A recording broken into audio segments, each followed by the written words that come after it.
My neighbor refused to pay the snow plow. So we buried his driveway. The sound of 700 horsepower screaming in agony is usually a tragedy to anyone who appreciates machinery, but this morning, standing at my living room window with a steaming mug of black coffee, it sounded like a symphony. It was a guttural, mechanical roar, followed immediately by the high-pitched whine of rubber spinning uselessly against hard-packed ice. I took a sip of coffee and watched the show. Down at the end of the driveway, a massive, pristine, charcoal gray Ram 1500 TRX was suspended in the air like a toy placed on a wedding cake. The wheels, those massive, knobby, off-road tires that cost more than my first car, were spinning freely, throwing rooster tails of snow 10 feet into the air, catching absolutely nothing but atmosphere. The driver's door flew open, and Greg spilled out. He wasn't wearing his winter gear. He was wearing a slim-fit navy suit and Italian loafers that were currently disappearing into 2 feet of slush. He kicked the tire. He screamed something that got swallowed by the wind. Then, he looked up at my house. I raised my mug in a toast. Greg flipped me off. It was the most satisfying moment of my entire adult life. To understand why I let a grown man strand a $100,000 truck on a snowbank, you have to understand where we live. We aren't in the suburbs. We live on Black Bear Lane, a private, dead-end spur that snakes its way up a steep ridgeline in the mountains. There are only 3 houses up here. There's me at the top, Mrs. Higgins, a sweet widow in her 70s, in the middle, and the big house at the bottom near the main road. Living on a private road means the city doesn't plow us. The county doesn't plow us. If we want to get out, we handle it ourselves.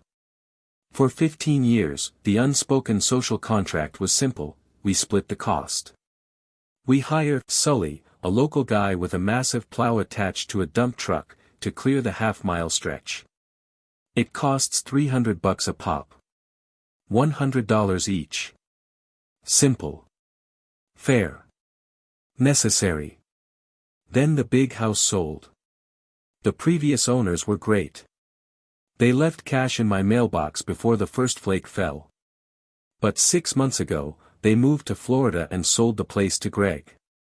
Greg is a type. You know the type. He works in high-yield fintech or something equally vague and lucrative. He moved out here to connect with nature, which apparently involves installing stadium-grade floodlights that blind the local owls and buying a truck that is technically capable of invading a small country. I tried to be neighborly. I really did. I brought him a bottle of bourbon when he moved in. He looked at the label, smirked, and said, "Cute. I usually drink Pappy, but this will do for cooking." That was strike 1. Strike 2 was the leaf blower incident, but I digress. We're here to talk about the snow. The forecast for yesterday, January 22nd, was apocalyptic. The weatherman was using words like bomb cyclone and historic accumulation. They were calling for 30 inches of heavy, wet concrete snow in 24 hours. I went down to Greg's house the day before the storm hit. I walked down the steep grade, feeling the temperature dropping, the air smelling like ozone and ice. I knocked on his massive oak door. Greg answered wearing a headset. He didn't take it off. "Yeah. What's up, Dan?" he asked, looking past me at his driveway. "Hey Greg," I said, zipping my jacket higher. "Storm's coming. Big one. I'm calling Sully to put us on the schedule for tomorrow morning. It's gonna be a heavy job, probably 300 total. Just need your $100. Greg laughed. It wasn't a nice laugh. It was a scoff, a sharp exhalation of air through his nose. $100. He leaned against the doorframe, crossing his arms. For what? To scrape the road? To plow us out, I said slowly. We split it 3 ways. Me, you, and Mrs. Higgins. Yeah, I'm not doing that, Greg said, tapping his headset. I bought the TRX for a reason. It's got 4-wheel drive, locking differentials, and 35-inch tires. I don't need a plowed road. I can drive through anything. You guys do what you want, but I'm not subsidizing your inability to buy a real vehicle. I stared at him. I felt a muscle in my jaw jump. Greg, it's not just about the truck. It's about the grade. If that snow packs down to ice, you aren't getting up or down this hill. Physics doesn't care about your locking differentials. Physics doesn't apply to 700 horsepower, Dan, he winked. I'm out. You and the old lady can pay for it. Consider it my contribution to the local economy. So you're refusing to pay your share of the road maintenance? I asked, my voice dropping. I'm refusing to pay for a service I don't need, he said, stepping back to close the door. That's capitalism, baby. User pays. I'm not a user. Okay, I said. Just so we're clear. You don't want Sully to plow your section. Don't touch my driveway, Greg said, pointing a finger at me. I don't want that rusty blade scratching my pavers. Leave my snow alone. You got it, I said. He slammed the door. I stood there for a minute, looking at his shiny truck parked in the driveway. It was spotless. It had clearly never seen mud, let alone 2 feet of mountain powder. I walked back up the hill. I wasn't mad anymore. I was calculating. I called Mrs. Higgins. Helen, I said. Greg is out. He says he doesn't need the plow. Oh dear, her shaky voice came through the line. But Dan, I can't afford $200 every time it snows. I'm on a fixed income. Don't worry about it, Helen, I said. I got you. Put your 100 in, I'll cover the rest. But we're going to make sure we get our money's worth. Then I called Sully. Intermission. Listen, I need to prepare you for the level of petty we are about to achieve. This isn't just about leaving a patch of snow. Sully has been plowing these mountains for 40 years. He's a man who has seen everything, and the only thing he hates more than black ice is a flatlander with an attitude. When I told him Greg's capitalism comment, I could actually hear Sully grinning through the phone. It was a wet, crunchy sound, like gravel being crushed. What we cooked up wasn't just malicious compliance, it was civil engineering weaponized for revenge. By the time the sun rises, Greg isn't just going to be stuck, he's going to be a prisoner in his own architectural digest fortress. Back to story. He said that. Sully's voice rumbled like a diesel engine. He said he doesn't need a plow. Quote, physics doesn't apply to 700 horsepower, I repeated. Is that a fact? Sully chuckled. Well, Danny boy. I guess we better respect his wishes. You want me to plow you and Mrs. Higgins? Yes, I said. But here's the thing, Sully. The road is narrow.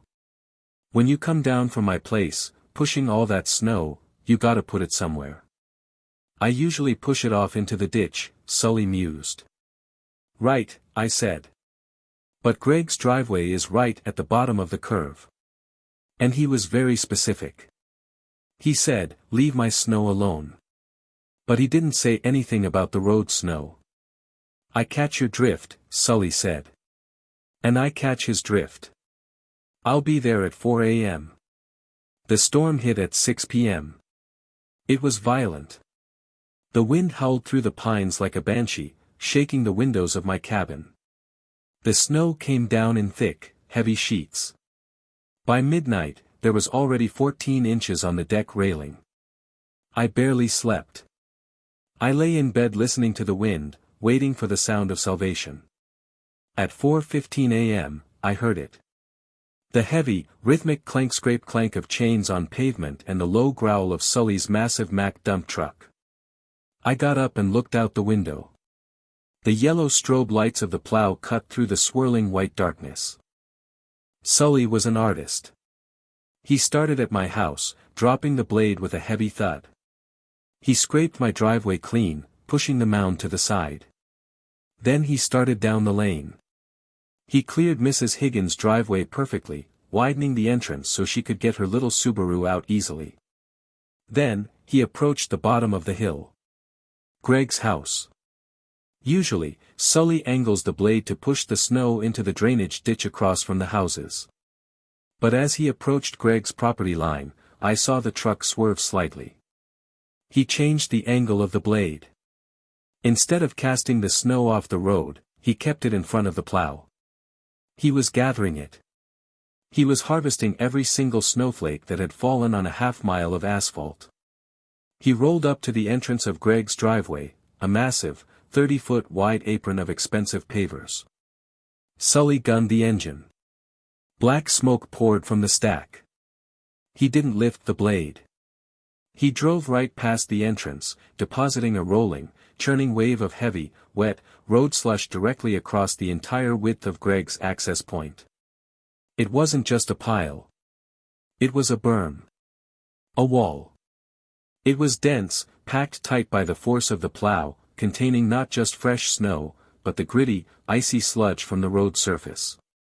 Sully backed up. Beep. Beep. Beep.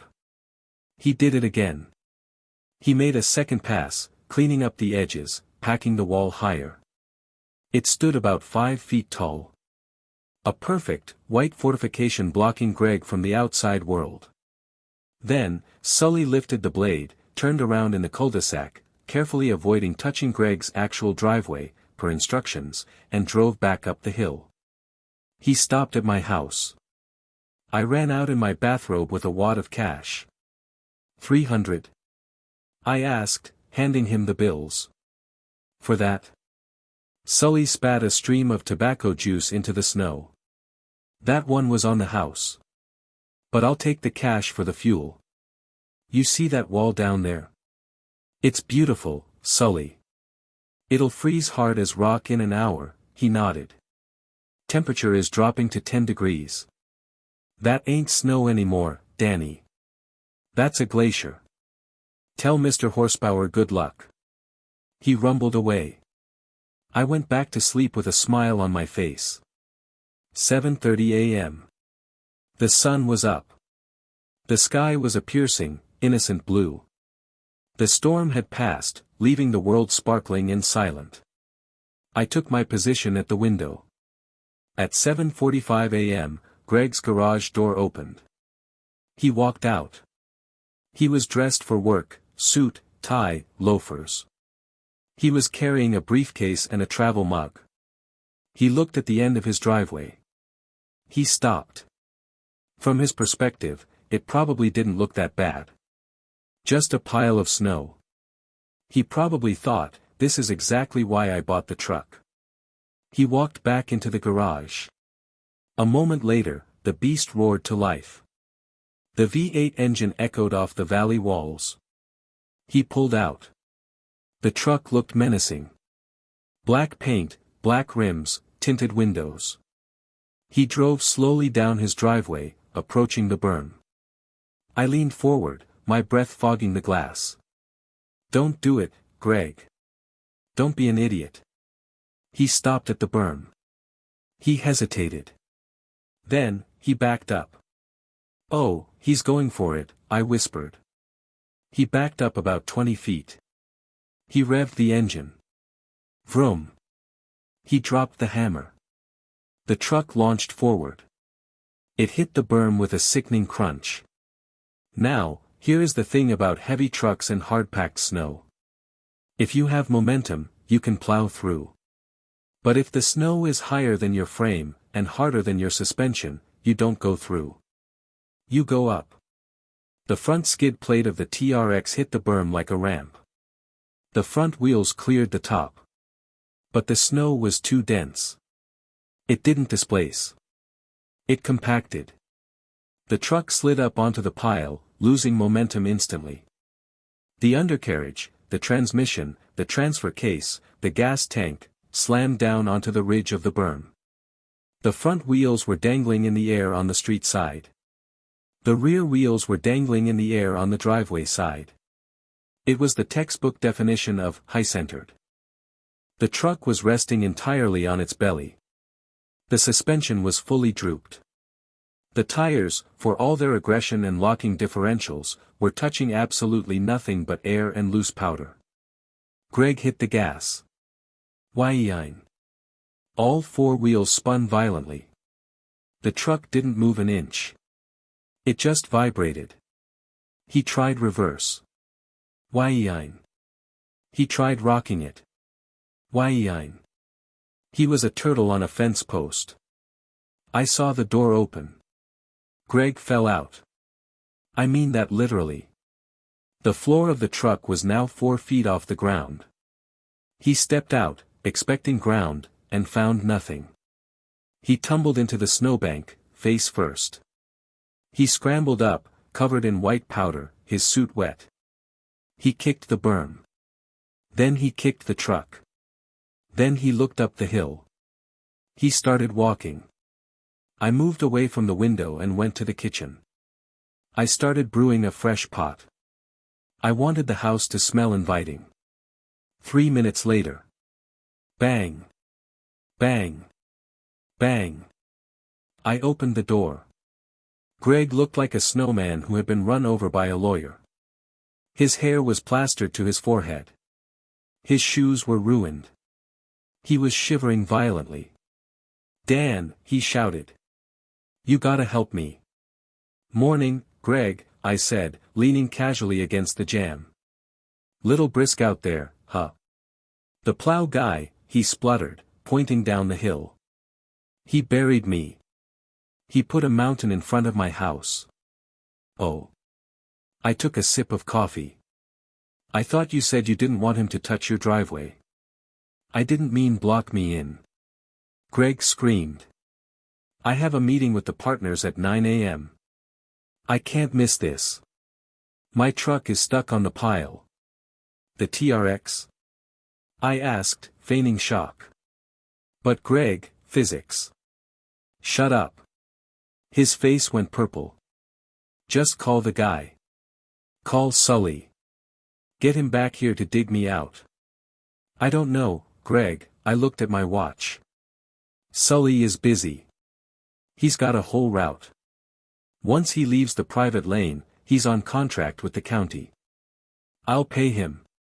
Greg pulled out his wallet. His hands were shaking so bad he almost dropped it. I'll pay him whatever he wants. Just get him here. You refused to pay the $100 yesterday, I reminded him. You said user pays. I was wrong. Okay. I was an idiot. Just call him. I can call him, I said, my voice hardening. But Sully has an emergency call-out fee.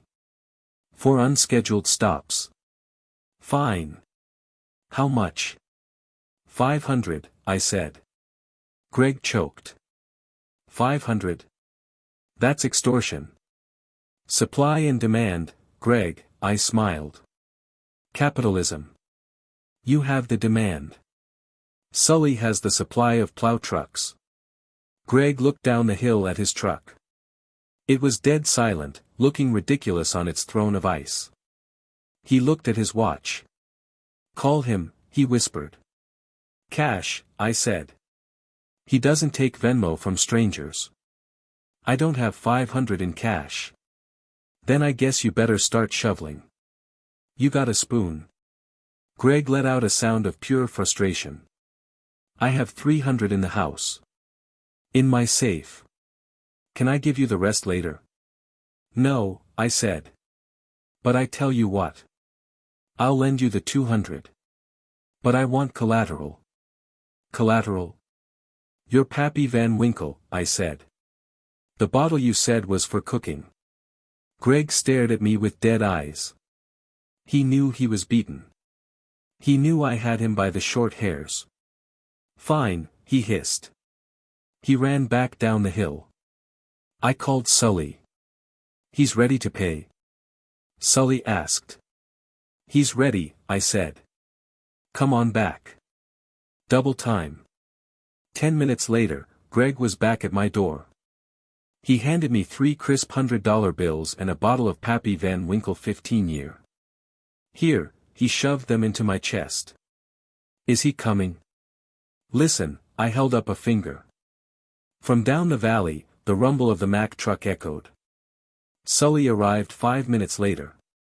Greg watched from his porch as Sully carefully, methodically, used the plow to gently nudge the truck off the berm. It took skill.